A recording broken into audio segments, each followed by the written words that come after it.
Hola, hola, ¿cómo me les va? Bienvenidos. Mientras tres cuartas partes de la humanidad empuñan su mano y levantan su brazo, exigiendo al primer ministro de Israel, el señor Benjamin Netanyahu, que cese inmediatamente con este genocidio hacia la Franja de Gaza y el pueblo palestino, pues el señor se le ocurre atacar al Líbano. Este ataque desmedido por parte del sionismo y del Estado de Israel deja, según informes de Hezbollah, la muerte de uno de sus líderes, el señor Hassan Nasrallah.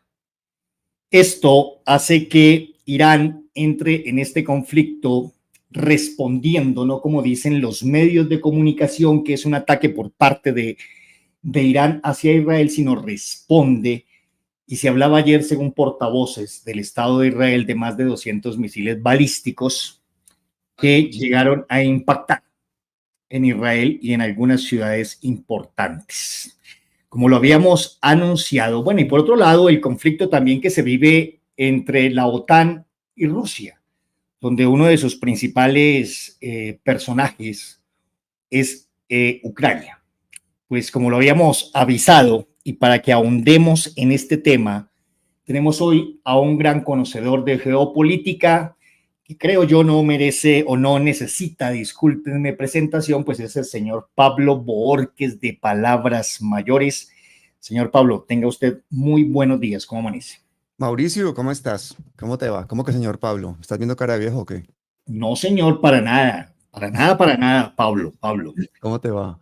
Bien, bien, aquí tú sabes que tratando de llegar con información clara y veraz al pueblo colombiano para que nos enteremos de esto tan delicado que tiene aportas al planeta, de un conflicto muy grande si unimos estos dos conflictos, ¿no? Llamemos los conflictos tanto el genocidio por parte de Israel a Palestina como el que se está viviendo por parte de la OTAN, los países de la OTAN a Rusia, y que en este punto este apoyo por parte de la OTAN ha dejado crecer bastante no solamente las armas de Ucrania con las que está atacando fuertemente también a Rusia, sino también parte de tecnología.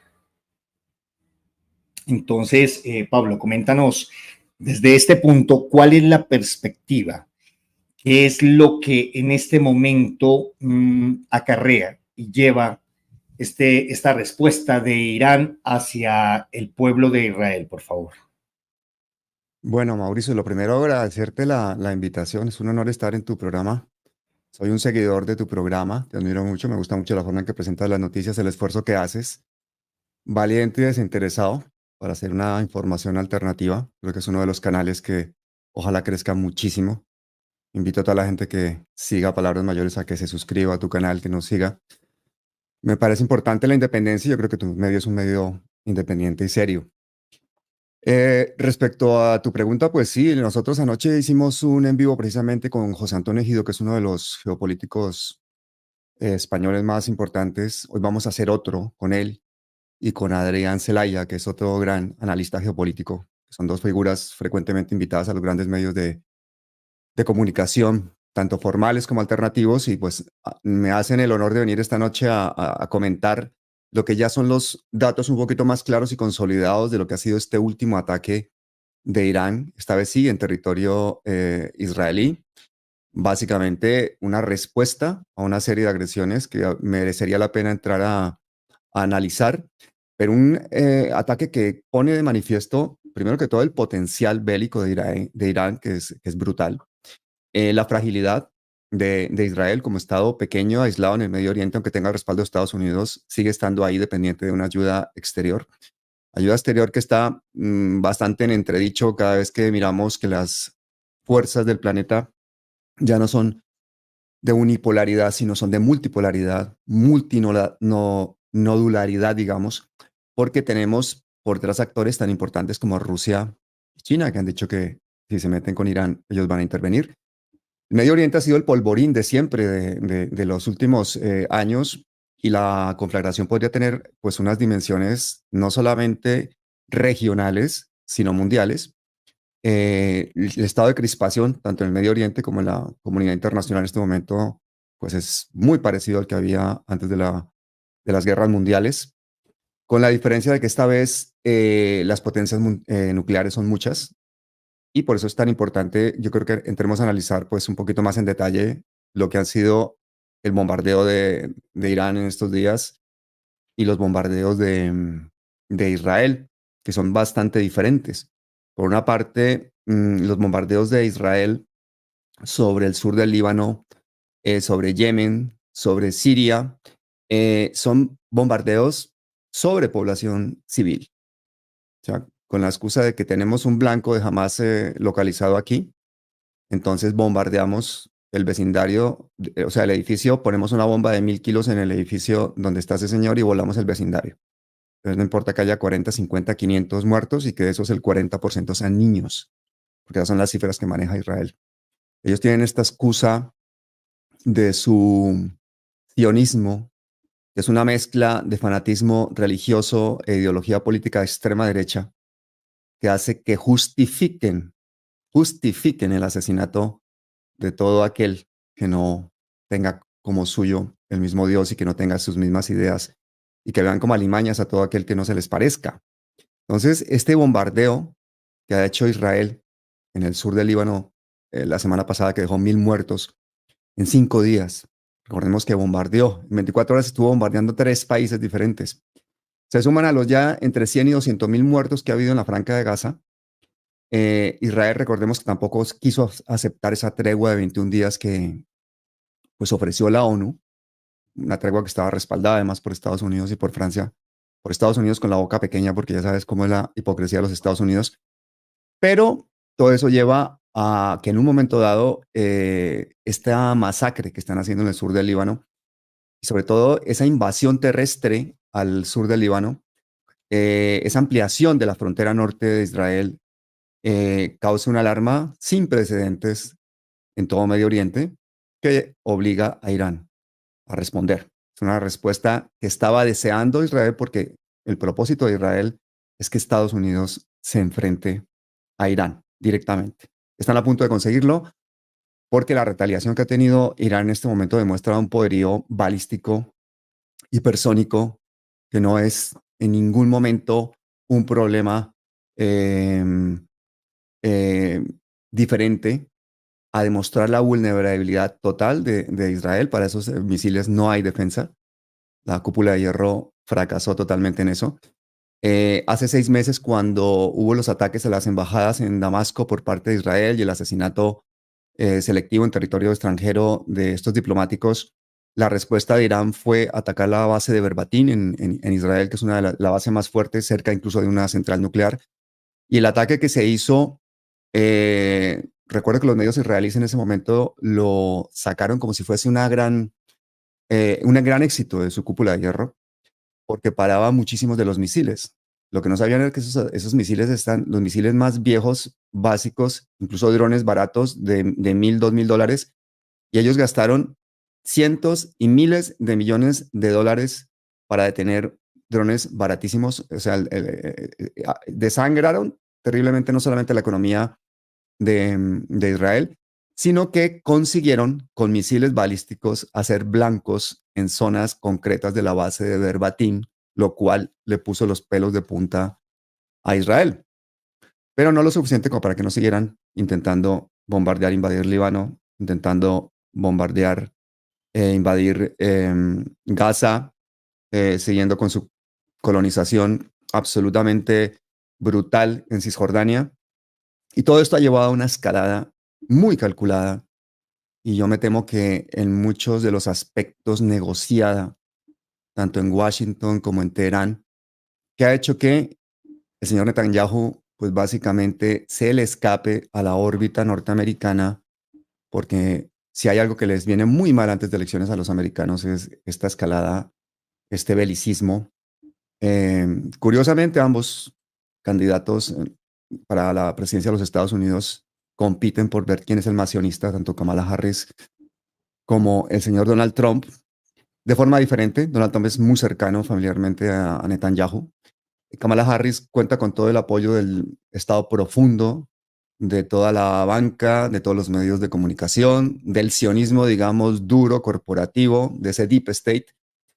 Sin embargo, el acuerdo unánime de ellos es que hay que darle dinero al pobre Israel para que Israel se defienda.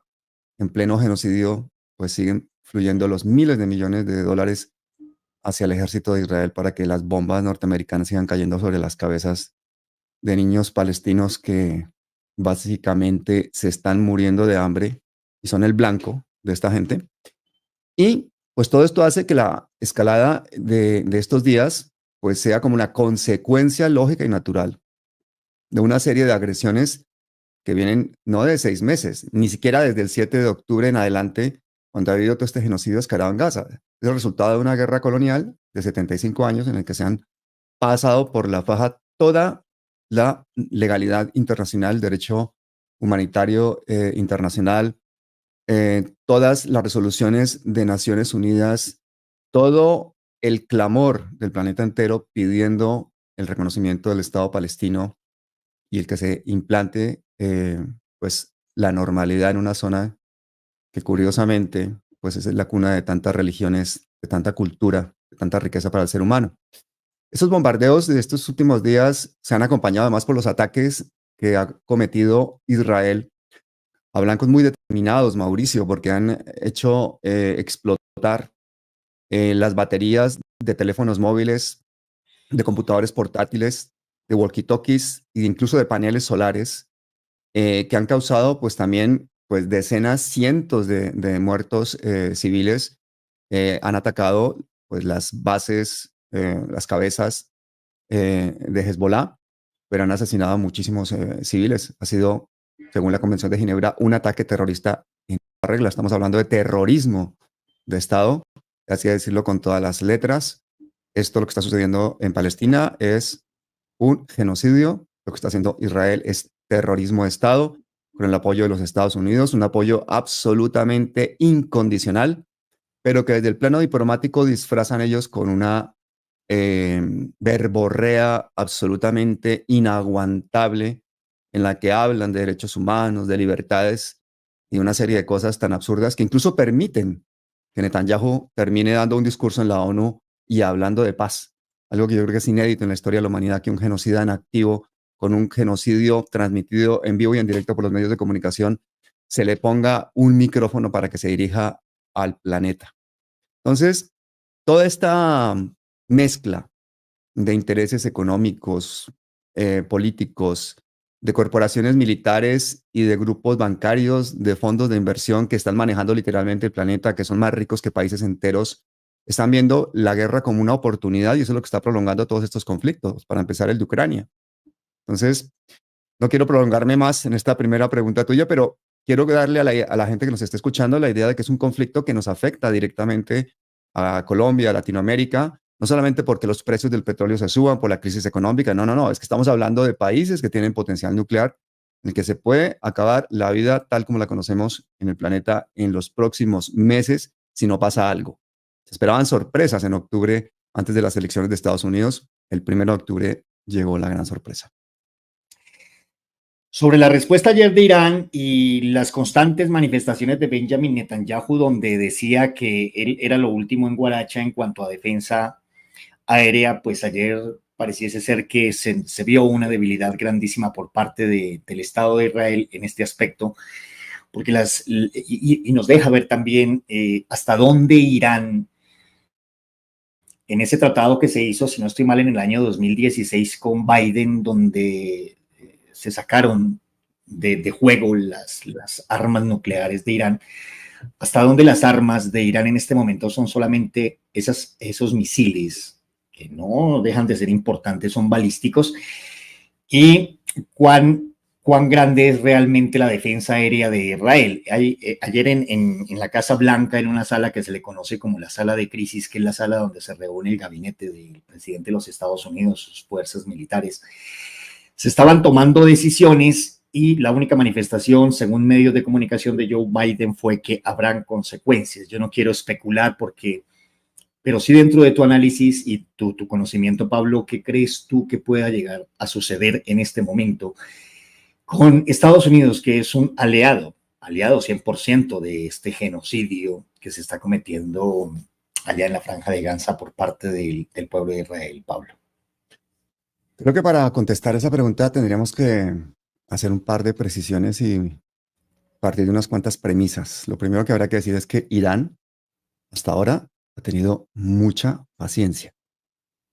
Israel ha asesinado científicos nucleares iraníes en Teherán, ha volado fábricas en Irán, ha matado a generales. No te olvides, Mauricio, que Trump mandó matar a Soleimani, que era un héroe nacional y que sonaba para ser presidente. Es decir, la paciencia de Irán ha sido grande. Israel ha matado, pues, gente en Siria, en Líbano, en Irak, con toda impunidad. Irán sabía que Netanyahu, pues, quería provocarlos. Y en esa primera respuesta que tuvo Irán, lo hizo de una manera muy inteligente, ese ataque que te digo a la base de Verbatim, por ejemplo. Eh, pero antes de analizar el ataque de Irán, hay que hacer también otra consideración. Recordemos que Irán es un país muy potente, muy grande, con 100 millones de habitantes, con una geografía muy especial. Durante 400 años nadie se ha podido meter con esto, una geografía muy, muy, muy especial. No ha habido imperio realmente que le haya hecho una mella importante a Irán. Tiene 3 veces la extensión de un país como España. Lanza satélites al espacio, tiene grandes recursos naturales. Fabrica drones de alta tecnología como los que vende a Rusia masivamente. Tiene una producción científica y académica muy importante. Es un país muy, muy potente. Puede perfectamente mantener una guerra industrial de largo aliento, cosa que Israel no puede. Israel, si no es por el apoyo de Estados Unidos, en 2 semanas está desabastecido de todo.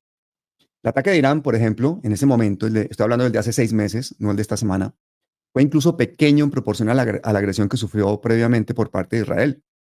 No causó bajas, se limitó a atacar infraestructura militar, incluso avisó 3 días antes a Estados Unidos, cosa que no hace Israel. Los ataques de Irán, vuelvo y repito, son sobre blancos, militares y avisan. Los ataques de Israel son sobre población civil, no avisan y entre más muertos haya, mejor. ¿Qué atacó Irán hace 6 meses? Atacó 2 bases militares, las de los F-35, la de Nevatim, que está muy cerca de la central nuclear de Ramona, es perteneciente al programa de armas atómicas no declaradas de Israel, que desde hace 3 años se encuentra en proceso de renovación.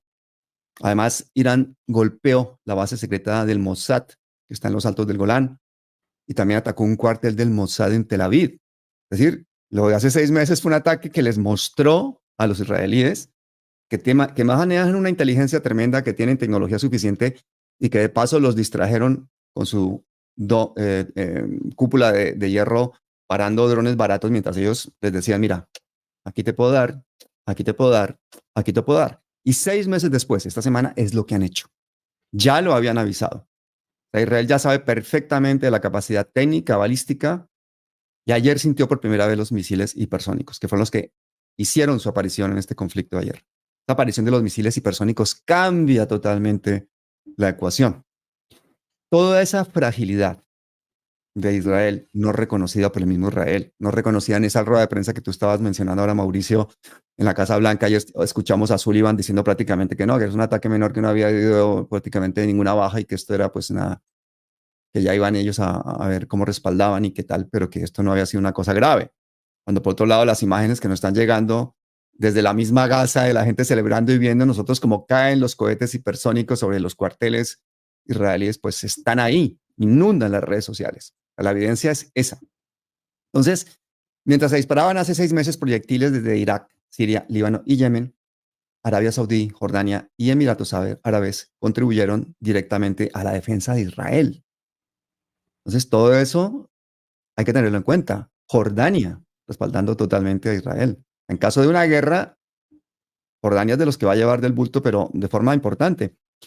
Irán ha intervenido muchísimo en temas de misiles y de drones. Tiene un vasto arsenal en eso, pero también ha suministrado cantidades significativas a sus representantes, que son los hutíes en Yemen y a Hezbollah en el Líbano. Lo que le falta a Irán, Mauricio, son sistemas modernos de defensa aérea y aviones de combate. Pero eso en ningún momento va a ser un problema si cuenta con el apoyo de un país como Rusia o de China. Cuando tú dices, ellos tienen o puede que tengan un arma nuclear o que no la tengan, es cuestión de muy poco tiempo en el caso de que haya la intención realmente de ayudar a Irán para que Irán esté armado con armas nucleares sin ningún tipo de problema con el apoyo de estos aliados tan de peso como pueden ser Rusia y China. De hecho, se cree que Rusia está cooperando con Irán para mejorar todo ese arsenal militar que tiene en cambio por los drones que están vendiendo los iraníes a Rusia para la guerra en Ucrania. De hecho, Teherán también ha brindado a Moscú pues muchísima ayuda en esta guerra, ¿no? Por el contrario, Israel tiene una de las fuerzas aéreas más avanzadas del mundo. Según el informe de balance militar del Instituto Internacional de Estudios Estratégicos, que es el ISS, pues Israel tiene al menos 14 escuadrones, óyeme esto, 14 escuadrones de aviones, incluidos F-15, F-16 y el último avión furtivo F-35. Hoy en el en vivo que vamos a hacer con Celaya y con Ejido, vamos a ver los datos duros de si fueron bombardeadas bases aéreas, porque parece que sí. Parece que hay evidencia ya de que se han destruido bases aéreas israelíes. Eso es un golpe brutal, porque esos F-35, estos aviones son, mejor dicho, inversiones multimillonarias con una capacidad de destrucción increíble, son el gran poder que tiene Israel. Entonces, si eso es verdad y lo vamos a ver, espero que haya ya datos duros esta tarde para verlo, pues eso es un golpe devastador desde el punto de vista militar. Ya no es simplemente una demostración de fuerza. Y es muy importante, Mauricio, también pensar que Irán no atacó con todo, ni mucho menos atacó con todo lo que tiene, ni atacó todo lo que podía atacar. En ningún momento ha hecho un ataque masivo. Ha sido un ataque también comedido, mesurado, medido. Es decir, las respuestas hasta el momento de Irán en este conflicto han siempre sido medidas, mesuradas, avisando y sobre blancos militares. Esto no se ha desmadrado a una guerra abierta en la que se ataquen, se tiren indiscriminadamente sobre barrios, poblaciones. Esto lo está haciendo Israel, pero no lo ha hecho Irán. Entonces, cuando ayer Irán dijo que había concluido su ataque de 200 misiles balísticos sobre blancos militares en Jerusalén y en Tel Aviv, pues quedó claro que la cúpula de hierro pues interceptó unos, pero otros no.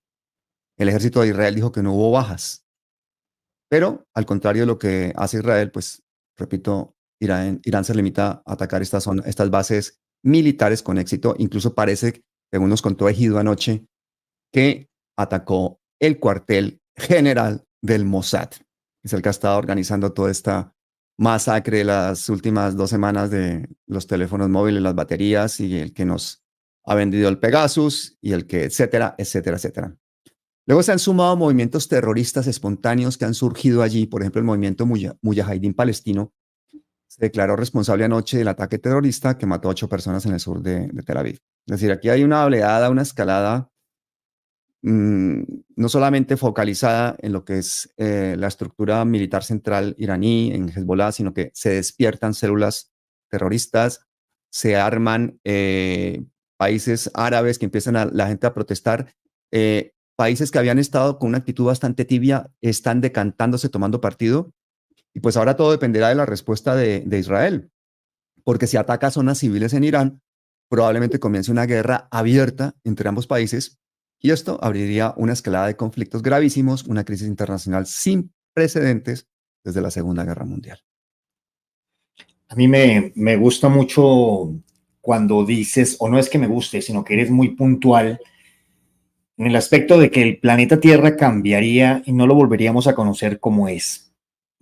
Algunos de los aliados del Medio Oriente, que no son aliados muy poderosos como lo es Irak, Yemen, Líbano, apoyarían en este punto a Irán. Sin embargo, uno de sus fuertes aliados pensaría yo que es China, ¿no? China viene trayendo negociaciones tiempo atrás con Irán y precisamente sobre la ayuda de poder sacar este gas del mar Caspio hacia el sur de Irán, ¿no? Entraría a participar en este punto, Pablo, si digamos que después de lo que se resuelve allá en Estados Unidos a través de lo que se va a hacer contra Irán, entraría a participar Rusia y entraría a participar China en este conflicto bélico, Pablo, ¿tú cómo lo ves? Hombre, yo creo que sí, ¿no? Yo no soy futurólogo, pero si tú ves las actuaciones rusas y chinas, tú ya puedes prever que la respuesta de ambos países va a ser diferente, pero van a ir en una misma línea. Los chinos no son para nada un país bélico. China solo tiene una base militar fuera de su territorio en Medio Oriente. No es un país es socio comercial prioritario, principal de 140 países en el mundo. Ellos lo que quieren hacer es dinero, sacar adelante. Han sacado 800 millones de personas de la pobreza en los últimos años.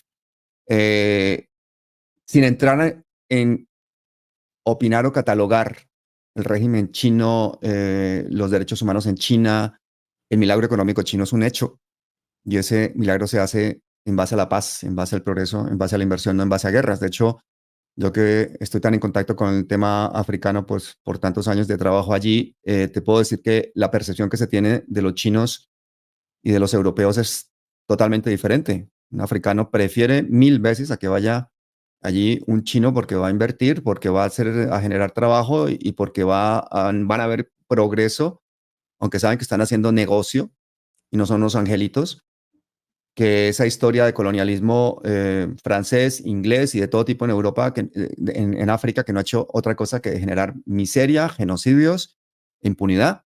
Hasta el día de hoy vemos economías dependientes totalmente de la Unión Europea, como pasa con el caso del franco CFA, que es una moneda común que se inventó Francia para mantener las economías secuestradas en 12 países que eran colonias suyas.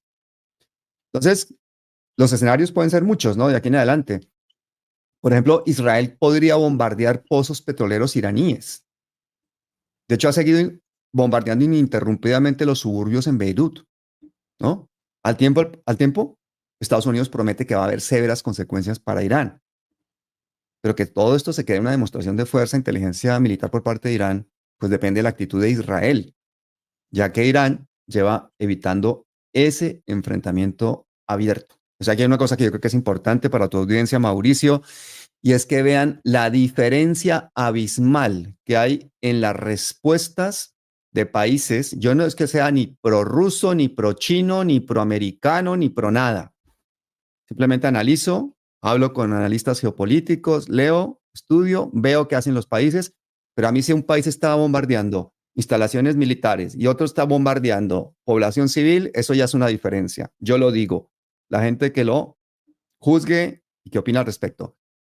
Si un grupo de países están hablando entre ellos, tienen relaciones diplomáticas, están haciendo relaciones comerciales, están haciendo gasoductos para ayudarse, para comunicarse, para progresar, están planeando sitios estratégicos en Asia para desarrollos tecnológicos, etcétera, como son Rusia y China, eso es una actitud.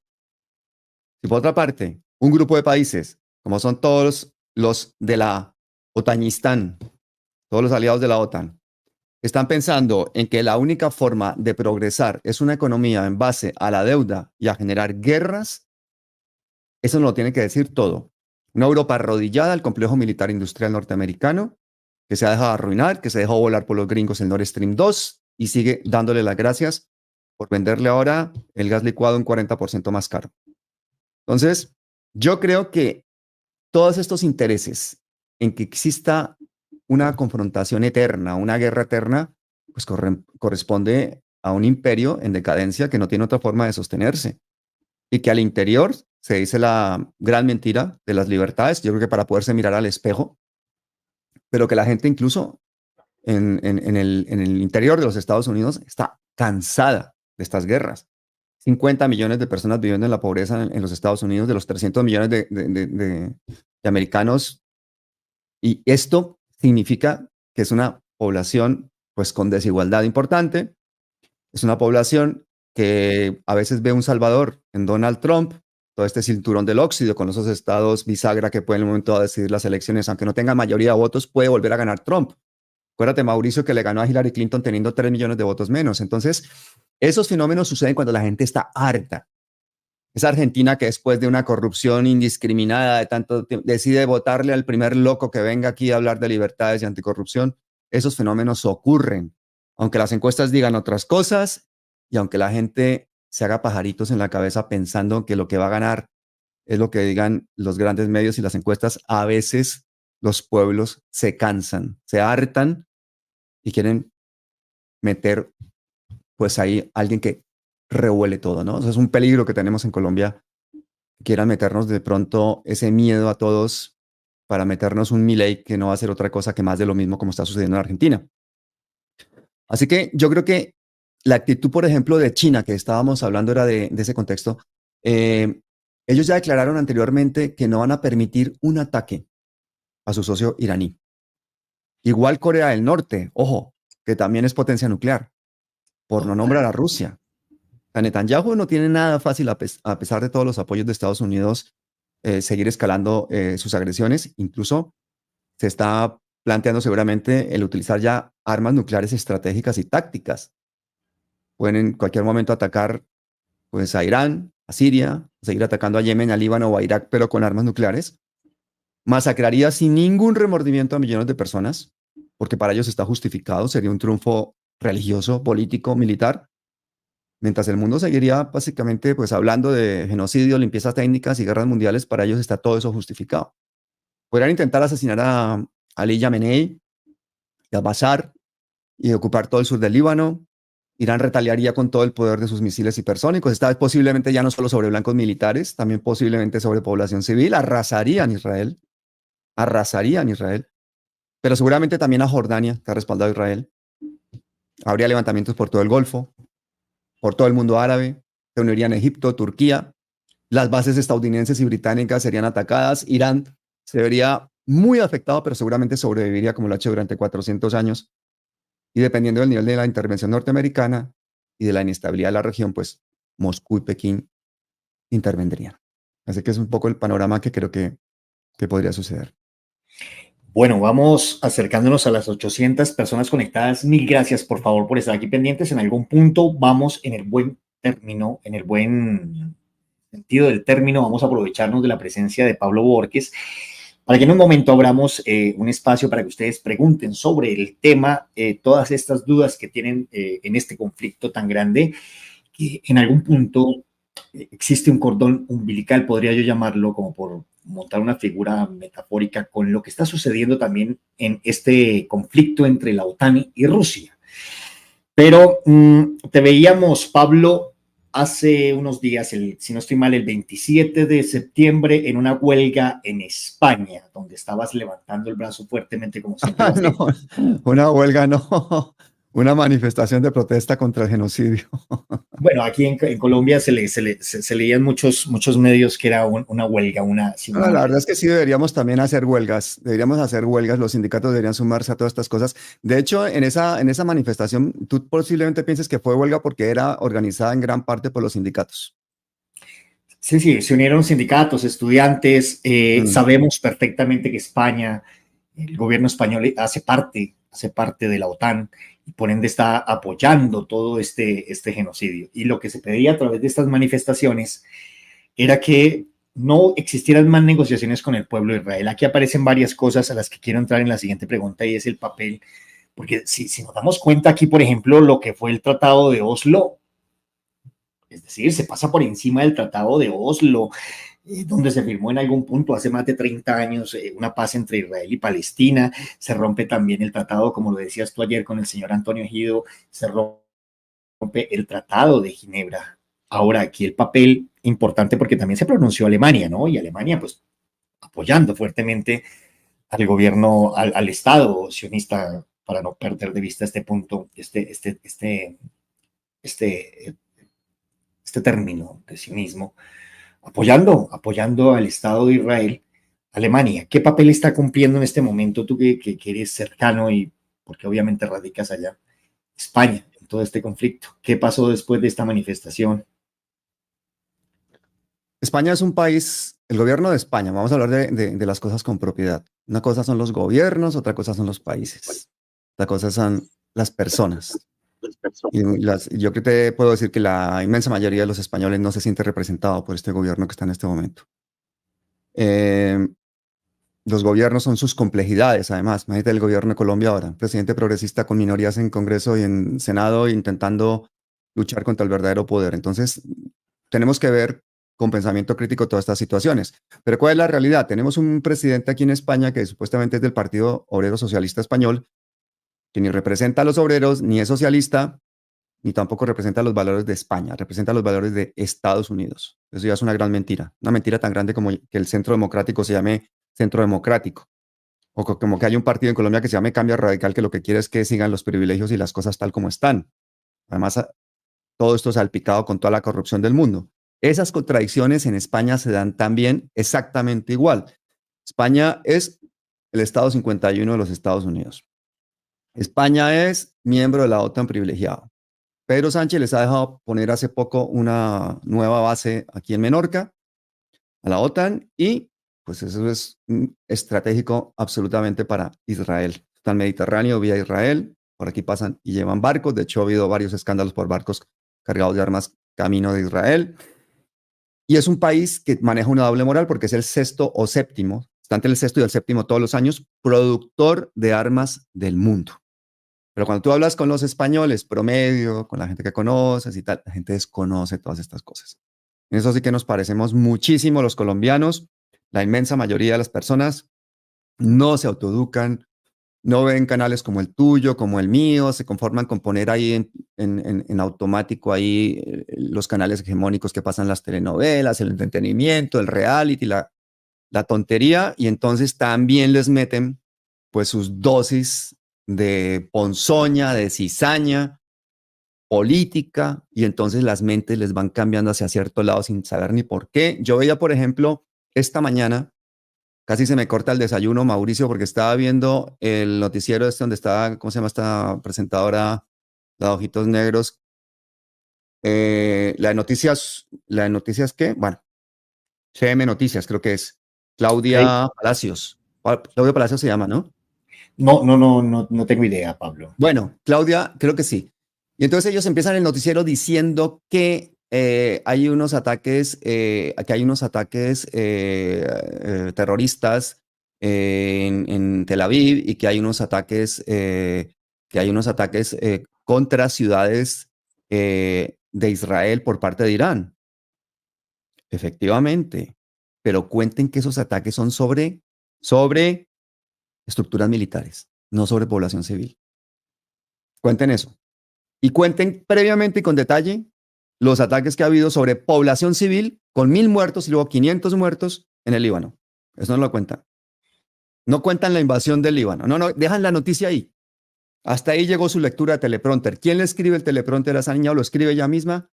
Pero es una mentira grandísima, por omisión, por falta de contexto. Y ya pasa a contar las noticias de Ecopetrol, de Petro, de no sé qué, de la bobada, del perrito que se resbaló, de todo. Pero ahí dejó caer eso. Entonces, ¿cuál es la sensación que puede tener el público colombiano que escuche ese noticiero que es de los más escuchados en el país, con esa cara bonita contando ahí, con la sonrisita eso? Pues hermano, están masacrando al pobre pueblo israelí inocente, están bombardeando las ciudades. No están contando la realidad. Entonces yo creo que esta labor cultural, esta batalla cultural que hasta ahora hemos perdido en Colombia, gracias a medios como cápsulas para la memoria, como palabras mayores, está empezando a cambiar. Como dice por ahí algún político español, es en la calle donde el miedo cambia de bando. Pero yo creo que es aquí en las redes donde empieza ese cambio. Lo que nos quede de democracia, mientras puedas tú tener tu canal, yo el mío, y sacar algunos contenidos, aunque sea autocensurados muchas veces, pues tenemos un poquito de esperanza. Pero todo esto tiende a desaparecer y eso es una realidad que la gente tiene que entender. Entonces, estamos en una carrera contra el tiempo porque estos canales tienen que tener una fuerza importantísima. La información que estamos dando, mira, los invitados que tengo hoy, esta noche, por ejemplo, son dos de los geopolíticos más importantes en Europa, pero son dos profesores universitarios pacifistas, uno es economista, el otro sociólogo. Son gente que lleva su vida luchando por la paz, ganándose amenazas, intimidaciones, que los echen de todas partes por estar en contra de las industrias militares. Son dos españoles que están en contra de que haya industrias militares en su propio país.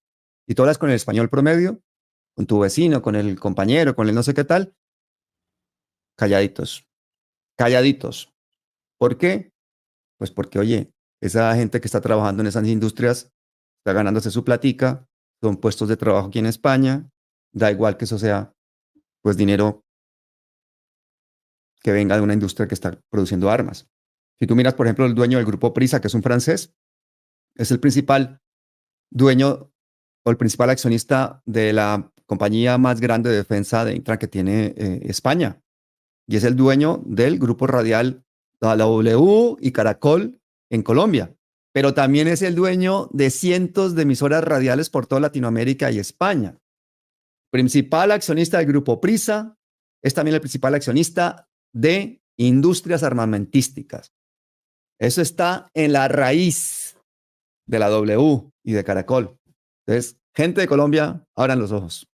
Abran los ojos ya porque no nos quedamos sin tiempo. O sea, nos ganaron, se pusieron en el poder, se eternizaron en el poder, las extremas derechas, los fascismos están volviendo, tenemos el mundo en llamas, millones de personas pasando hambre y bombas que cuestan cientos de millones de dólares cayendo sobre la cabeza de niños. Ese es el mundo que hemos conseguido por indiferentes, porque tan genocida es el que está dando las órdenes para que se haga ese asesinato como los que se quedan mirando sin hacer nada. Y ahí todos somos un poco culpables en mayor o menor medida. Yo el primero. Pero creo que nuestra labor en este momento es despertar como raza humana, como humanidad. No podemos estar esperando a ver qué va a pasar en Washington, qué va a pasar en Teherán, a ver qué hace Trump, qué hace el otro, no sé qué tal. No. Hay que salir masivamente a la calle, ocupar todos los espacios informativos, sociales, organizativos, en la medida en que podamos. Salga, hable con sus vecinos, ponga relato, cuéntele esto que escuchó hoy en Cápsulas para la Memoria. Coja un trocito de ese vídeo, páselo por WhatsApp a su grupo de amigos, con los que juega al fútbol. Atrévase a discutir, atrévase a leer, atrévase a saber. Porque hemos llegado a esta situación por cómodos. La inmensa mayoría de la humanidad, gente que solamente quiere vivir en paz, ver crecer a sus hijos, no morirse de una estupidez que sea prevenible. Por eso no hay que dejar robar la salud en Colombia. Por eso hay que quitar esos 83 billones de pesos a esos intermediarios de las EPS. Por eso es que sacrifican a Carolina Corcho en un momento dado, porque políticamente estorba. Y esas son las personas que nos tienen que representar. Gente que nos defienda, que nos represente, que nos lidere, pero que lidere desde atrás, porque lidera para el bien común, no para ellos. Entonces, me he perdido ya en lo que te estaba contando y lo que te estaba diciendo sobre el conflicto, pero es que me parece que es importante enlazarlo con nuestra realidad colombiana, con lo que somos nosotros en Latinoamérica. Sé que también habrá muchísimos amigos ecuatorianos, peruanos, mexicanos escuchando tu canal. A toda esta gente les afecta la misma realidad de la misma manera. Cambian los nombres de los protagonistas locales, pero la situación es exactamente la misma. Al día de hoy, Cápsulas para la Memoria, al día de hoy, Carolina Corcho, presidente, sin lugar a dudas. Y lo que tú dices es muy importante. Personas que han sacado del camino porque se volvieron la piedra del zapato aquí en una política de extrema derecha, donde fácilmente a diario o están apareciendo. Porque algo que ha hecho el presidente, para entrar nuevamente en el tema y rápidamente, el presidente Gustavo Petro, es darnos pedagogía y enseñarnos de cómo carajos es que se nos vienen robando el dinero aquí desde hace siglos.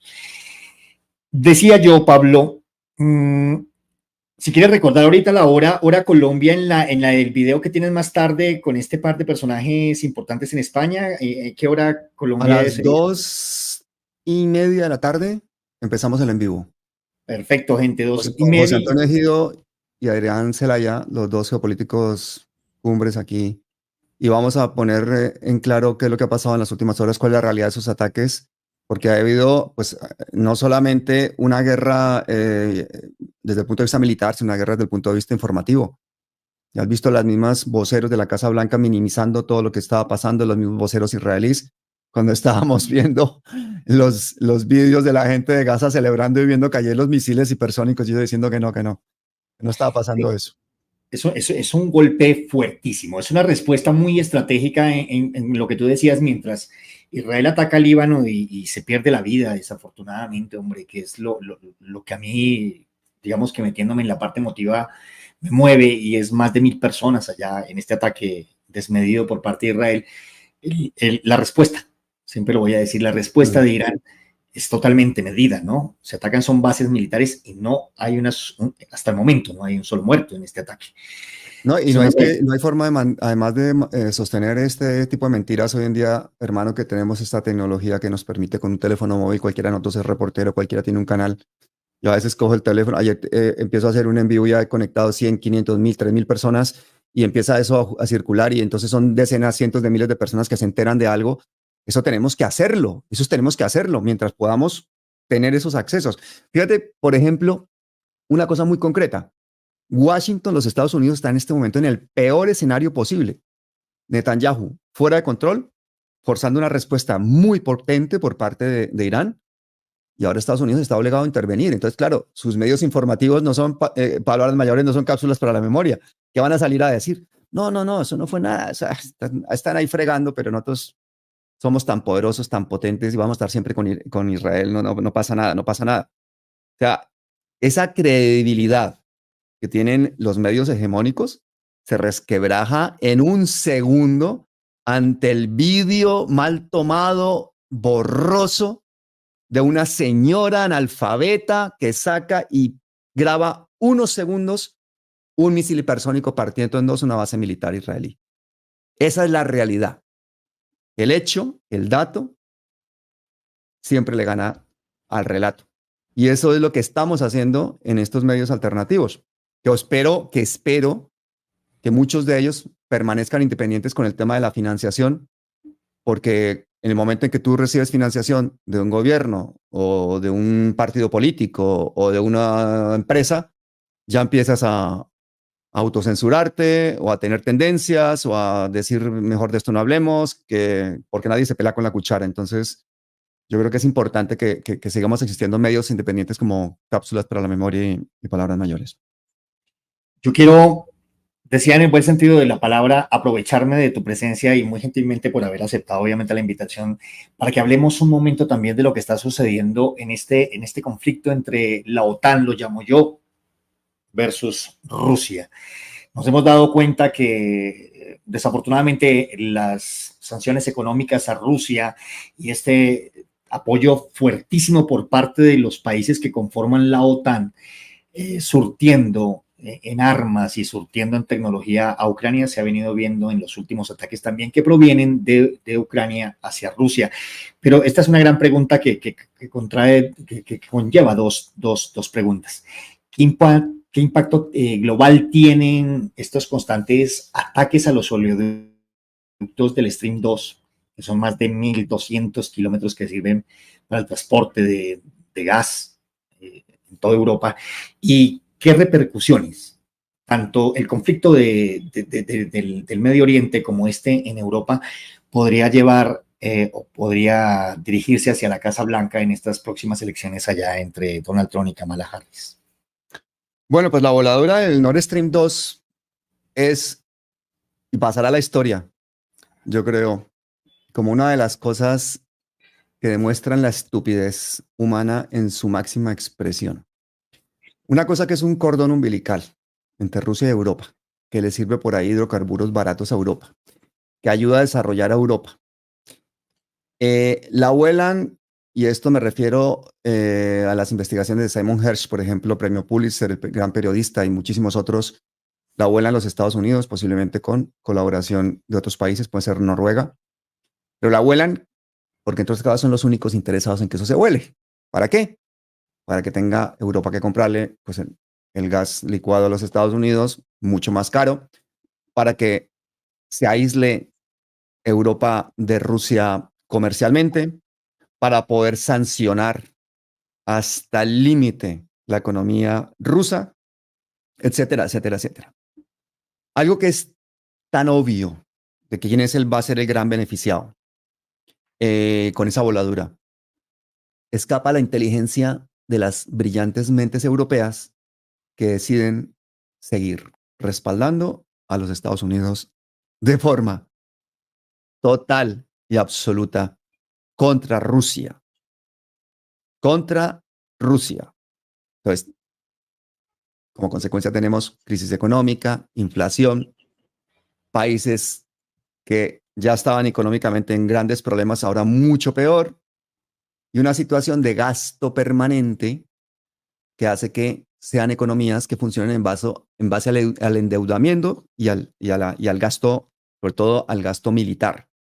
Entonces, siguiente paso de Estados Unidos, decir, pues señores, ahora todos ustedes alárguense con el 2% de Producto Interno Bruto para gasto militar si quieren hacer parte de la OTAN porque yo no voy a pagar más esto.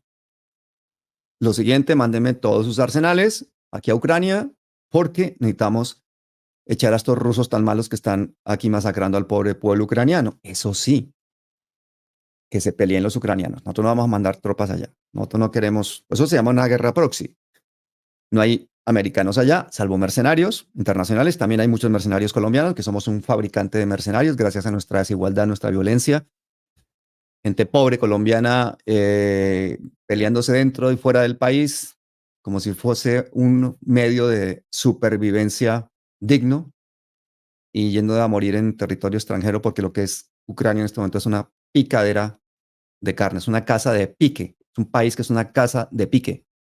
Y ahí, pues mueren jóvenes ucranianos de 18 años, de 20 años, que están, muchos de ellos creyendo que están muriendo por defender a su país y están defendiendo por defender los intereses de BlackRock, que es el fondo de inversión norteamericano que se queda con los recursos para la reconstrucción de Ucrania, que se quedará con sus grandes reservas, porque es el granero de Europa, es uno de los países más ricos.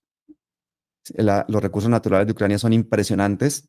Ya desde hace varias décadas están las corporaciones norteamericanas haciendo todo tipo, y ahí está, por ejemplo, el hijo de Biden, inmerso en grandes grasos de corrupción, porque es un país que está depredando a Estados Unidos desde hace ya más de 10 años, poniendo bases secretas de la CIA. Es decir, la historia de Ucrania hay que leerla y saberla.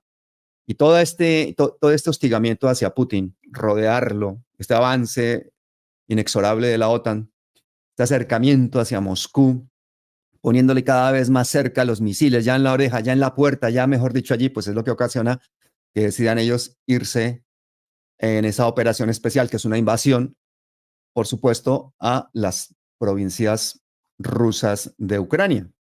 Pero este escenario de Ucrania, curiosamente, es más peligroso, si se quiere, para la posibilidad de una guerra nuclear por estar directamente en las puertas de Rusia, y Rusia ya lo advirtió. Si llega a haber un ataque sobre territorio ruso importante, sacamos las armas nucleares. Putin, puede ser lo que quieras, puede ser lo que quieras, pero Putin ha mantenido una capacidad de negociación y de diplomacia enorme. Le han desarmado a él ya 2 veces tratados de paz con Ucrania. Boris Johnson, el ex primer ministro inglés, le desarmó el último. Ha intentado por todos los medios llevarse bien. Incluso impidió en una época ser parte de la OTAN. Pero es que Estados Unidos necesita un enemigo grande. La OTAN, que tendría que haber desaparecido después de la Segunda Guerra Mundial, no solamente no desapareció, sino que se expandió y llega a apuntarse todo el mundo allí, porque eso es una mafia de matoneo internacional. Y además que maneja muchísimo dinero y muchísimo poder. De hecho, aquí las decisiones en Bruselas las toma es la OTAN. Las toma Estados Unidos vía OTAN. Son decisiones militares. Y nos han hecho creer a todos que tenemos que vivir en un mundo en el que no puede haber soluciones que no sean militares. Que la solución a la guerra es más guerra. Que la solución al problema de Ucrania es conseguir armar a Ucrania y que Ucrania le haga tanto daño a Rusia que Rusia tenga que decir, uy, mejor voy a negociar con estos un poquito. Cuando estamos hablando de una potencia nuclear, un país que no le ha hecho ni cosquillas las sanciones económicas, que está construyendo un gasoducto 10 veces más grande que el Nord Stream 2 con China, que tiene un trato preferencial en este momento con una serie de países que para ellos son geoestrategia pura. País que tiene 14 usos horarios diferentes, que es 20 veces más grande que Colombia. Es un país brutal, con todos los recursos naturales. Es decir, no es que no le faltan las tierras, no las tiene, le falta petróleo, no los tiene todo. Fuera de eso, ahora se abren con el calentamiento global nuevas rutas por el Ártico. O sea, maneja una geoestrategia, un poderío militar impresionante. Muchísimos analistas norteamericanos dicen, es que Rusia, bien si ven aquí lo que ven esta parte de Manhattan, ya aquí se maneja más Producto Interno Bruto que lo que tiene Rusia. Se limitan a hacer el análisis de Rusia en base al manejo de la economía, del Producto Interno Bruto, de lo que moviliza, Y no ven ese tejido de geoestrategia, de geopolítica y toda esa historia de resistencia. Por ejemplo, en la Segunda Guerra Mundial fueron 24, 25 millones de rusos los que perecieron luchando contra los nazis, los que derrotaron a los nazis. Los americanos que murieron no llegaron ni a medio millón. Estados Unidos se pone la bandera en todas las películas de Hollywood como que fue el que nos liberó de los nazis a la humanidad entera, cuando fueron los rusos los que les plantaron cara realmente, masivamente, y los que murieron eso. Y Rusia ha aguantado muchas guerras. Esta gente sabe aguantar, sabe resistir.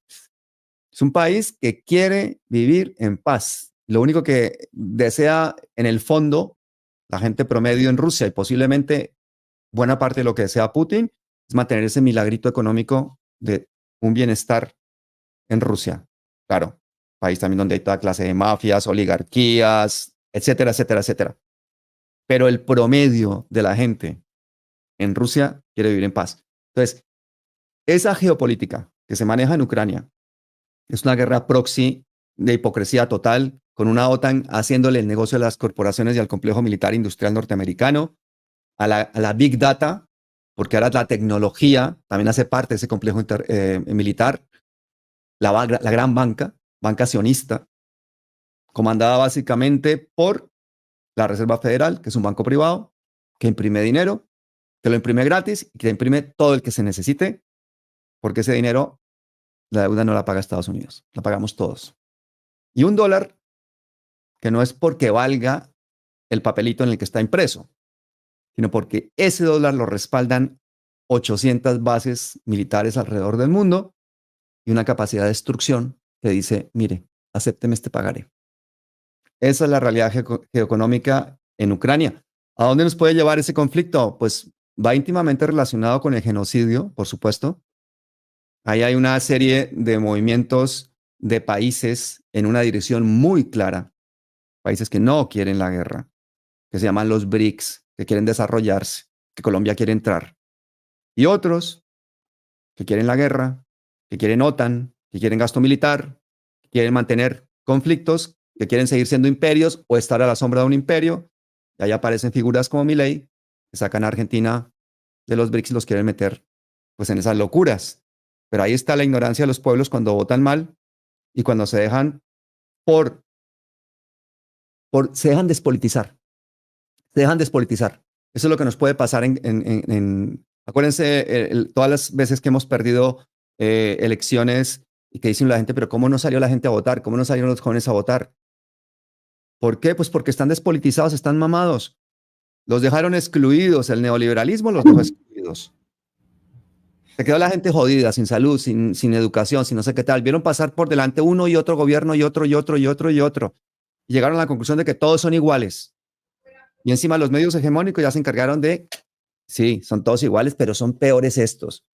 Entonces toda esa gente no quiere ni votar. Hay una cantidad de chinos que no van a ver jamás tu canal ni van a ver jamás el mío. Van a preferir siempre ver a youtuber que va y hace un chiste, hace una broma o hace un reportaje curioso, pero que no tenga nada que ver con política, porque eso no te da likes. Entonces yo creo que la batalla esta de culturizar políticamente a la gente pasa porque entienda cosas básicas de geopolítica. Si estamos con canales que están solamente dedicados a hablar de Polo Polo, de la Paloma Valencia, de la Cabal, de la Chepe Hernández, de no sé qué, ¿a dónde vamos a ir como país? Si nos quedamos a ese nivel, no somos capaces ni siquiera de entender los retos económicos que tiene Colombia dentro de Latinoamérica, dentro del sur global, dentro del contexto geopolítico internacional. ¿Cómo vamos a entender entonces las actitudes del Banco de la República comandado por la oligarquía? ¿Cómo vamos a entender entonces que no se consiga hacer la reforma de las pensiones cuando detrás está Luis Carlos Sarmiento Angulos frotándose las manos con que mire lo que les tocó hacer? ¿Cómo vamos a estar en un país en paz cuando tenemos a Álvaro Uribe dando charlas en la Javeriana? O al señor Restrepo, el que le lava la cara a Chiquita Brands dando clases de economía en la Javeriana. O al señor Ackerman escribiendo en Cambio. O al señor Daniel Coronel absteniéndose de pronunciar la palabra genocidio cuando se habla de Palestina.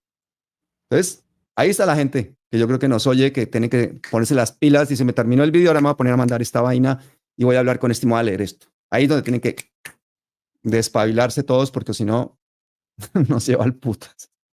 Sí. En cuanto a Estados Unidos, eso es como, estas elecciones de Estados Unidos es como, ¿qué quiere? ¿Patada o puño? Ellos son muy estratégicos, ¿no? ¿Quién crees tú que puede, a raíz de lo que está sucediendo, llegar a liderar estas elecciones? Eso no importa. Eso no importa. Lo que, lo que realmente nos importa a nosotros en Latinoamérica, en Colombia, es que hubiese la opción para que gente como Jill Stein, que es una candidata que entrevistamos en Palabras Mayores, lo entrevistó Jorge Matfut, que no la conoce nadie, que esa persona tuviera la oportunidad de ser la presidenta de Estados Unidos. No la tiene porque no tiene los millones del sionismo, ni tiene a Hollywood, ni tiene todas esas corporaciones corruptas dándole plata para hacer propagandas y anuncios y cosas, no la tiene.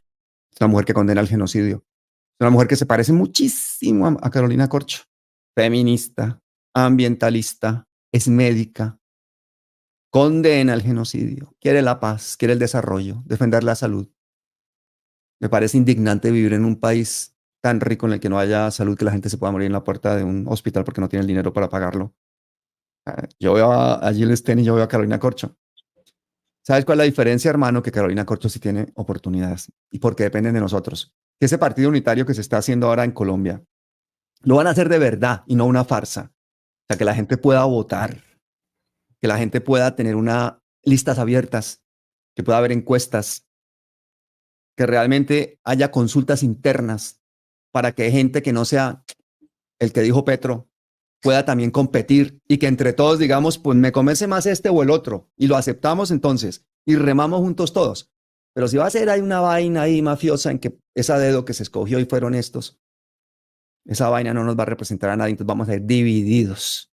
Y hay una cantidad de gente que va a votar equivocadamente para un lado o para el otro y entonces ahí sí que ganó, pues, un fenómeno como el que tuvimos en Bogotá. Pronto ganó el señor Galán.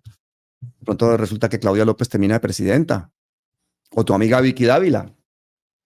Cualquiera de esas personas. Porque eso sí tienen detrás unos aparatos totalmente cohesionados de intereses. Fíjate qué carajos hacía Vicky Dávila allá en Barranquilla. ¿Ah? Con los de Fenalco. De eso quería preguntarte, Pablo, porque te viene un video también hablando sobre la presidenta de las muñecas aquí en Colombia, Vicky Dávila de Génico. La mamá de las muñecas. La mamá de los pollitos, como dice el cuento, hablando y quiero que nos hables de eso mientras abrimos por un tiempo, por favor, la gente que muy amablemente ha estado acompañándonos, mil gracias. Un par de preguntas, vamos a elegir unas preguntas de las dudas, interrogantes que quede dentro después de esta grandiosa para mí explicación y análisis geopolítico por parte de Pablo. Si hay dudas en sus comentarios y mientras nos comentas qué fue lo que sucedió con Vicky Dávila, que te viene un video y hablabas sobre lo que fue a exponer en Fenalco, por favor, allá en Barranquilla.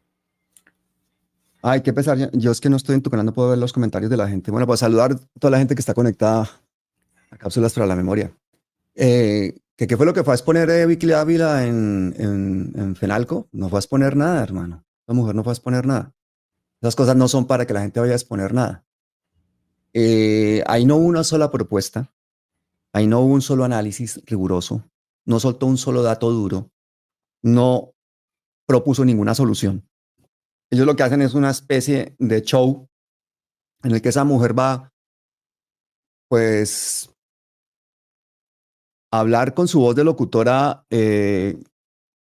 contra el gobierno, meter miedo, meter mucho miedo y a intentar agarrar emocionalmente a la gente que ahí tiene en el auditorio.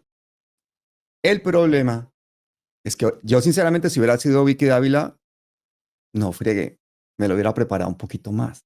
Yo habría dado cifras, doy un poquito de contexto, no me enfoco tanto en Petro como en mostrarme como que yo soy capaz, como que yo sé, como que yo controlo estas cosas y tal, ¿no? Esa explotación tan barata de telenovela, barata ay, que la niña, que fue a la EPS, que no sé qué tal, todos unos ejemplos totalmente emocionales para arrancar ahí el aplauso, para arrancar la ovación, en un acto en el que están, ¿quiénes están? Los que defienden sus privilegios. Que tenemos ahí al señor 6402, tenemos por videoconferencia a María Corina Machado, tenemos por videoconferencia a Iván Duque, Tenemos ahí presente a Barbosa, tenemos ahí a Galán, tenemos a Fico. O sea, tenemos lo más selecto de lo que puede haber en Colombia para ayudar de verdad a la gente pobre. Gente como Alex Char y toda esta gente que han tenido el poder amarrado a punta de engañar una y otra vez a la gente para que siga esa desigualdad en base a esas pirámides clientelares que organizan y que son capaces luego de llevar a gente a ser presidenta del Congreso o a tener una procuradora de bolsillo. Imagínense Barbosa escuchando el discurso de esta mujer. Era pues el medio de comunicación privilegiado que incluso con antelación sabía lo que estaba pasando en la fiscalía de Barbosa, que no hizo otra cosa que de policía política junto con la Procuraduría del gobierno de Petro. Y esa gente quiere ser presidente de Colombia. Necesitan que cualquiera de ellos. En este momento la derecha colombiana es tan precaria que el primero que le suene un poquito la flauta lo van a poner. Yo creo que a esta mujer, ella es muy cortica, ella es muy, muy cortica, pero la voz de locutora, al hablar pausada, el haber sido una figura mediática tanto tiempo, pues tiene lo que se llama visibilidad y eso es un valor increíble en política moderna hoy en día. Entonces, para estrategias de marketing ya es una figura reconocible, no falta sino que la pongamos en un debate a decirle a alguien, usted es un corrupto, usted no sé qué tal, tenés un fenómeno de wow, foreigner, ¿cómo se llama? ¿Cómo se dice? De fuera del sistema, de que está fuera del sistema y que llega ya, como hizo el señor Hernández, el fallecido.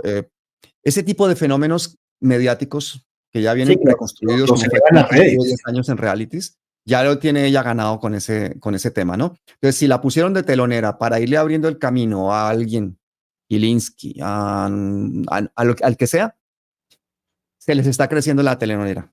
¿Por qué?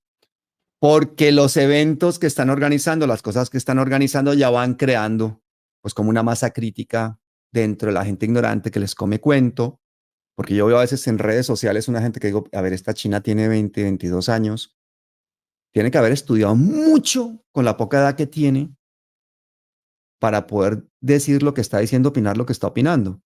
¿Cómo es posible que sea uribista furibunda sin haber entrado a analizar ni siquiera, yo que sé, el informe de la Comisión de la Verdad? O sea, no tiene ni idea de lo que ha pasado en Colombia, ni idea, pero tiene 500.000 de seguidores y furibunda uribista. O Mariana Pajón tomándose fotos, o yo qué sé, o los futbolistas que van allá al ubérrimo a que les hagan así en la cabeza y les den la vuelta con el caballo. O sea, toda esa gente no ha tenido tiempo para leer, no ha tenido medios de comunicación alternativos que ver, no ha tenido información, le han comido la cabeza con sus guerras culturales, no les importa, llegan a cierto nivel de posición, de privilegio, de tener dinero y se derechizan, como le pasa muchas veces a la inmigración colombiana en la Florida, como le ha pasado a tantos compañeros míos que siendo provenientes de un colegio de curas españoles que abrazaban la teología de la liberación y la justicia social y no sé qué más cosas, de pronto estos hoy en día ganaron plata, son todos de derecha y defienden a Uribe. Entonces dice uno, uy hermano, aquí el problema es una guerra informativa que lleva un montón de años, pero que ahora la estamos viendo. ¿Por qué? Porque hay un montón de medios alternativos, de medios de comunicación, entonces todos tenemos el teléfono, todos vemos imágenes. Yo me acuerdo que para yo hablar con mis papás eran cartas que me escribía con ellos, entonces es una carta al mes, y ahora hablo todos los días WhatsApp, por un lado, por el otro, con todo el mundo en el planeta entero, con el teléfono que llevo en el bolsillo. Pero la guerra cultural ya nos la llevan ganando décadas. Y ahora nos estamos dando cuenta. Entonces, ¿cómo hacemos para revertir todo eso cuando ya haya implantado en Colombia ese estigma hacia personajes de la izquierda concretos, hacia palabras incluso? Han llegado al punto de que con una sola palabra desencadenan el pánico suficiente para que la gente vaya y vote masivamente por una cosa que es votar por sus propios opresores. Ese fenómeno de ingeniería social lo vimos no solo en Colombia, se vive en el mundo entero. Los países que consiguen darle la vuelta a eso es en base a una guerra cultural que ganan. Por ejemplo, México, con López Obrador, haciendo mañaneras un día sí y otro también. Horas, convocando él, dando la pedagogía a él, no cogiéndose por el Twitter a volverse loco y ahora digo una cosa y la otra. No, una cosa estructurada, juiciosa, que consigue que Claudia Sheinbaum sea desde ayer la nueva presidenta de México. Y se lo pone en bandeja, porque él sale con un 70% de aprobación. ¿Por qué sale con el 70% de aprobación? Le dio la vuelta al país socialmente, hizo una cantidad de cosas. No, hizo muchas, pero no hizo ni la 10ª parte de lo que tendría que haber hecho. Lo que hizo fue una labor de pedagogía para que ahora sí se hagan con mayorías en Congreso y en Senado todas esas cosas. Eso no se está haciendo en Colombia. El gobierno ha tenido un fallo brutal en la estrategia de comunicación. Brutal. No ha tenido estrategia de comunicación. No solamente estoy siendo crítico a la figura del entorno cercano que no ha manejado RTVC, que no ha manejado desde el principio RTVC, ahora sí ha cambiado, ahora se están haciendo cosas maravillosas. Ahora hay gente como Mauricio Jaramillo dando unas pedagogías espectaculares, programas como El Calentado, programas que hablan de geopolítica, programas que sacan las verdades de nuestro país y del mundo, pero se perdió un año entero ahí de peleas y de vainas, que si Holman, que si Nórida, que si no sé qué, que si viene, que si no viene, y así se ha perdido muchísimo tiempo en las instituciones. Llevamos por el segundo tiempo de Petro, y en ese segundo tiempo hay que acelerar muchísimo. Yo mañana tengo invitado a Gustavo Bolívar, que precisamente la última vez que lo vi en el DAPRE estaba recién posesionado, 24 horas de posesionado, estaba como loco, y le traían sobre su escritorio vainas y vainas y vainas para que firmara, y no firmaba ninguna. Y le decían, firme aquí, que esto es para la compra de una camioneta. Firme aquí. No, ¿cómo así? ¿Cómo así? Decía el hombre, delante de mí. Yo no voy a firmar nada, yo no sé qué es esto, yo no sé qué es esto. O sea, que los atropellan porque en esas instituciones la limpieza, imagínate, gente atornillada en instituciones, ministerios, de todo, durante décadas, que llevan mangoneando, haciendo. Habrá gente buena, pero habría también gente muy mala, gente uribista recalcitrante. Muchos de ellos se los podían haber limpiado desde el principio y no lo hicieron. Y ahí están los resultados. Pues se ha hecho lo que se ha podido. Fíjate lo que ha hecho Daniel en la SAE, lo que está haciendo Bolívar, lo que está haciendo Carrillo, lo que están haciendo tantas personas. Pero, por ejemplo, te encuentras con gente como Gloria Cuartas, que se robaron todo el dinero para la paz y la ponen a ella ahora a dar la cara de ver qué se puede hacer, y entonces ella está con las uñas. Y la invitan a un noticiero en horario prime, el señor Yamir Amat, que la acribilla a preguntas de qué están haciendo, qué están haciendo, qué están haciendo, y termina diciéndole antes del descanso, es que usted no está haciendo nada. Y ella, que no es una experta en comunicación, no suelta jamás la frase, es que nos robaron toda la plata de la paz. Yo tuve que ya traerla al canal para que lo explicara y lo contara. Pero esas son las realidades que nos toca contar aquí y saberlas entre todos. No se está haciendo más en los territorios más necesitados de Colombia porque se robaron billones de pesos de la paz. ¿Quién se los robó? Se los robó el uribismo. Esta es la realidad del país. Gobiernos los como el de Santos van a decir, si ven, los petristas no se están haciendo nada, pero ¿cómo quieren que estén haciendo algo si ustedes se robaron el dinero? En el gobierno de Petro se han cometido errores, por supuesto. Ya ha habido casos de corrupción. Lo de Olmedo, esto fue error tremendo. Hay una cantidad de gente que a mí no me gusta que está en el gobierno. Y ahí está. Y ahí tienen que tirar con eso, y ha intentado gobernar como ha podido. Decir que como es del gobierno y que como es de Petro es todo perfecto. No, señor. Si no tenemos pensamiento crítico, vamos a empezar a excusar cosas que son inexcusables, como la corrupción, como la violencia, como una cantidad de cosas que nos han pasado siempre en Colombia. Entonces, creo que la situación en este momento política del país es, tenemos una oportunidad tremenda porque metimos el pie en la puerta que nos quería cerrar la derecha ya para siempre. Ese pie lo metió Petro, pero ahí, ese pie del pie de Colombia, de todos los jóvenes asesinados en las protestas sociales, de todos los líderes sociales durante décadas asesinados, de los 700,000 colombianos que han muerto en el genocidio del conflicto, como lo dijo la Comisión de la Verdad. Ahí, ese es el pie en la puerta. Nos ha costado mucha sangre. No lo podemos perder. Tenemos que renovar, barrer en el 2026. Y lo tenemos que hacer jugando limpio, jugando bien, porque es cuando vamos a jugar todos. Yo no me voy a apuntar a un partido unitario en el que resulta que el elegido es a dedo por este señor y es una persona que no me convence y no me representa. Si es una cosa democrática que se consensó y es aunque no me guste, voy y le voto. Pero si se va a hacer con una lista cerrada y se va a hacer como se hace siempre en Colombia las cosas, no va a funcionar. Así que esa es mi lectura de la situación.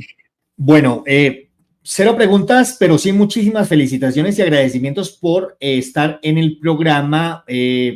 Comentarios como No Más Thomas, Greg and Son. Y esto me lleva a darnos cuenta de esta precaria extrema derecha en Colombia, que, como por nombrar solo uno de sus políticos, este señor Germán Vargas Lleras terminó siendo ahora el dueño, precisamente para el 2026, con el Consejo Nacional Electoral, cuando sube a este señor implicado en unas investigaciones delicadísimas de vainas sexuales, de asesinatos, como es el señor César Lourduy. No, y por aquí en Bogotá las cosas no cambian. La corrupción, porque tú decías algo muy importante, que es tan responsable el que está cometiendo el genocidio como aquellos que lo permitimos, y en cierto grado somos responsables.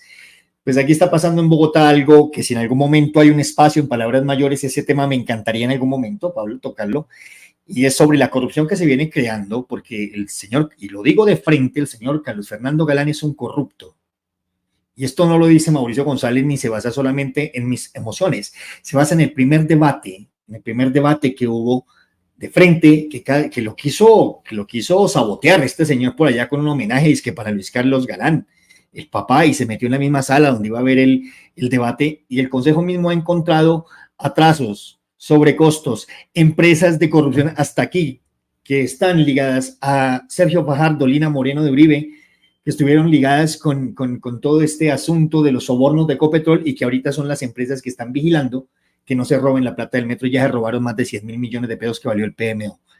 Una cosa delicada. Y todo esto, como decías tú, es lo que nos tiene que invitar a que cada vez que terminemos con un video, bien sea en palabras mayores, bien sea en el canal alternativo que ustedes eligen para informarse, pues vayamos un poquito más allá, investiguemos, leamos un poquitico más allá, para que esto no nos quede solamente ahí como por lo que solamente dijo Pablo, o solamente dijo Mauricio, o solamente dijo este o el otro, sino vayamos un poquito más allá y metámosle retrovisor, porque absolutamente todas las noticias, toda la información que sale a la palestra pública trae un retrovisor grandísimo, y les puedo casi que garantizar que esos retrovisores vienen cargados de extrema derecha, de uribismo, de cambio radical, y de toda esta serie de personas que hoy en día son los salvadores, presuntamente ellos, de Colombia. Pues Pablo, mil gracias, hombre. Muchísimas gracias de mi parte, agradecimiento. Fue un orgullo estar aquí dialogando contigo. Me queda muy en claro la pedagogía perfecta para la gente que estuvo conectada, casi 1000 personas conectadas. Esto se irá reproduciendo en el transcurso del día. Les pedimos a la gente, por favor, que nos ayude a compartir este video. Unas últimas palabras, por favor, suscríbanse, la gente que no está suscrita a Palabras Mayores. Y la invitación de parte tuya, Pablo, a la comunidad que nos ha estado observando. Sí, los invito hoy al en vivo que tenemos con José Antonio Ejido, con Arián Zelaya, que son los geopolíticos que vamos a analizar los últimos acontecimientos de las últimas horas en Medio Oriente, hasta dónde va a llegar esta escalada, si estamos ya hablando de la Tercera Guerra Mundial, francamente, o estamos apenas en la extensión, la escalada a un conflicto regional. Pero antes de terminar, me gustaría, porque tú nombraste a un señor, que es el César Lourduy, que está investigado por un feminicidio no resuelto. Ahora se va a hacer cargo el Consejo Nacional Electoral. Y era uno de los 2 magistrados que quieren tumbar al presidente. El otro es el señor Álvaro Hernán Prada, en juicio por presunto fraude procesal y compra de testigos en complicidad con Álvaro Uribe. Esa es la gente que quiere tumbar a Petro. No digo más.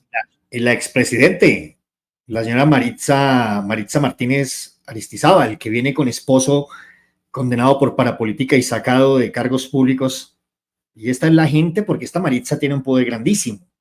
No, entró un señor Quirós, que hace parte del Partido Verde, y dicen los medios que el hombre va a nivelar el asunto que proviene desde este ataque, este lawfare hacia el presidente Gustavo Petro, que este señor Quirós, que es el subdirector, ¿cierto? César Lourduy es el director, el señor Quirós es el subdirector, que hace parte de un partido como Alianza Verde, que presuntamente hace parte de la coalición del gobierno, pero nos hemos dado cuenta que no.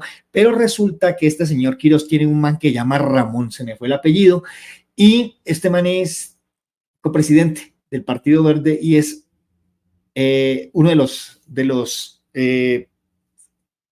creadores políticos de esta alianza, que ataca constantemente. Entonces, un señor Quirós, con tío, que ataca al presidente Gustavo Petro, pues amanecerá y veremos. Vamos a ver qué sucede con todo esto, pero muy jodido esto que viene sucediendo con el Consejo Nacional Electoral, porque es que desde allá es donde vienen los grandes ataques. Este lawfare que está desestabilizando el avance el avance, uno de los avances que trae el gobierno del presidente Gustavo Petro. Entonces, cuéntanos, palabras mayores, por favor, suscríbanos, unas últimas palabras, Pablo, por favor. Sí, si toda esta gente fueran demócratas, si toda esta gente fueran un poquito humanos, su gran labor de la oposición sería ver cómo se pueden mejorar las cosas para que Colombia llegue a un mejor destino, no cómo intentar bombardear el país, las instituciones, cómo arrasar para que todo siga igual. Entonces yo le quiero decir a la gente que en el 2026, y ojo al vaticinio que voy a hacer, Carolina Corcho va a ser presidenta de Colombia y vamos a arrasar en Congreso y en Senado, porque la gente se mamó de comerle cuento a toda esa clase política y espectáculos como el que dio la señora Vicky Dávila. Son unos montajes tan baratos que son un insulto a la inteligencia de los colombianos. Muchísimas gracias, Mauricio. No, señora, su merced por habernos acompañado y con todo el billete de este mundo como puede tener la agrupación Gilinski y todos estos medios y salen con Les da igual, hermano. El pueblo es más potente que todo eso. No, y yo veo, por ejemplo, canales como el tuyo, como el mío, como otros canales que nos toca ahí hasta a veces hacer la vaquita, la cosa, y nos preparamos, ¿no? No salimos con pendejadas como la de Luis Carlos Vélez diciendo que es que la COP era mejor una final de la Champions, una serie de cosas. Y se venga y él gana millonadas, todos esos ganan millonadas en sus medios. Yo no sé dónde leí que el sueldo de esta mujer Vicky Dávila es de 80 millones o no sé cuánto. 70, esa gente gana millonadas, entonces esa gente está estacionada ahí. ¿Por qué crees que esta mujer, la Darcy Quinn, que está casada con el Ríos Velilla, que es un multimillonario con todo lo que ha hecho, Transmilenio, la electricidad en la costa y todo eso, y se levanta todas las mañanitas ahí? Porque esos son los guardianes de la extrema derecha. Los guardianes. ¿Cómo mantienen esa extrema derecha en el poder? Mire, con esto, con un micrófono, gente. Así que pongan el micrófono adecuado, escuchen a gente como Mauricio, si quieren que cambie la historia de Colombia. Hoy como Pablo. Bueno, Pablo, mil gracias, muchísimas gracias por favor a la gente que nos acompañó. Esperemos haya llegado la pedagogía por parte del conocimiento en geopolítica del señor Pablo. Gracias, hermano. Porque si de palabras mayores, Pablo, muchísimas gracias. Estamos en contacto y bueno, para la gente que nos acompañó, no olviden por favor que antes de la muerte lo que sí existe es vida y hay que vivirla, espero ya, porque como dijo el maestro Joan Manuel Serrat, esta vaina, el mañana no es mañana, sino un adverbio de tiempo sencillamente y se nos va volando. Entonces, mil gracias, Pablo, muchísimas gracias. Hasta pronto. Hermano, un abrazote, gracias a todos. Hasta las 2:30.